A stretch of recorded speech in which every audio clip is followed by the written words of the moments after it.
So I'm here with John Maier, new CEO of Bose Professional. Have I got that right, John? Yes. So could I just ask you just to give a little bit of background how you came into the role and why this has happened? Yeah. So I guess a little background on me and then the process. I'm actually, from the pro audio industry. I've worked it my entire career. I've kind of done the sort of chief cook and bottle washer where I've come up, started as a musician, worked music retail, did some install, and then eventually became a rep. So I was a sales rep at an independent rep firm for about 7 years. And at the time, repped companies like Harman Brands, JBL, and all that stuff. Eventually, I came to run a company called Blue Microphones, and that company was owned by a private equity firm named Transom. And we had a very successful run, eventually sold again to another private equity firm, and I continued to run it. And in the end, sold to Logitech and spent a few years at Logitech. But all the while stayed very much in touch with Transom and joined the board of a couple of other companies as an advisor. So when I left Logitech, we thought, well, this would be interesting. Let's get together and see if we can find other interesting audio opportunities for the private equity firm. They had done Blue, they had done Mackie, and we're very interested in continuing that. So when the Bose Professional opportunity came up, we jumped on it.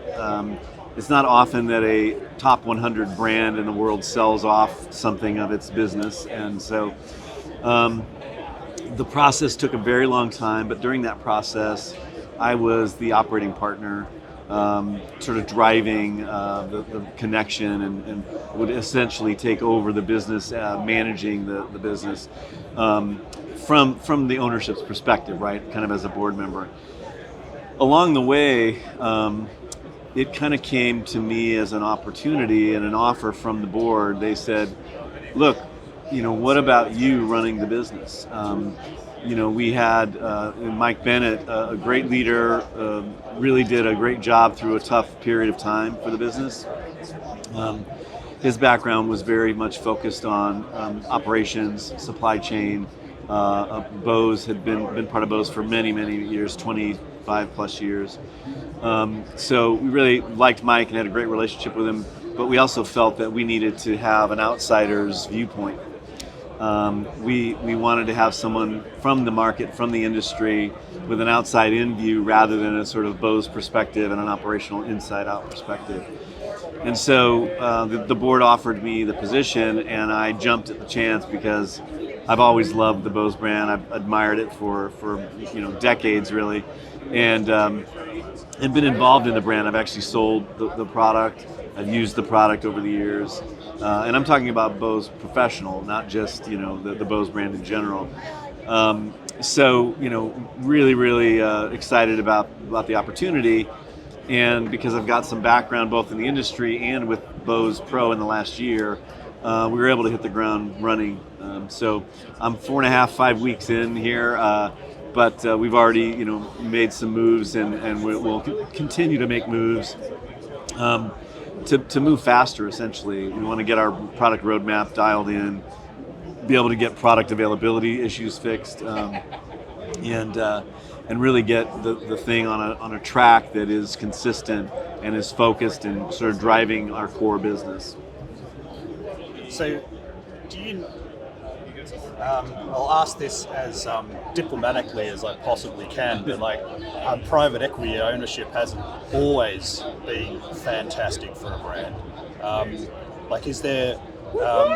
Is there any sort of allaying of fears, or can you reassure me or the market that that sort of Bose Pro DNA, which is about sort of not just doing things well, but also innovating and having passion projects, as it were. Yeah. Will that DNA continue? Yeah, I think it's actually a great question. I think private equity has a pretty bad rap, and in some cases well earned. Certainly the bigger private equity firms. I've had a really good experience. I've been a CEO owned by private equity more than once, a couple different firms, and in both cases, we added value. We grew the business. We added jobs to the community. We innovated, and we actually created a lot more value to the business and to the world based on that ownership. And so, honestly, most good private equity firms don't want to come in and tell you how to run your business. They want to help you run the backbone of it because they're good at it. They know how to do it. They can help with the sort of general things that every business struggles with, right? The finances, the operational stuff, the logistics, those kinds of things.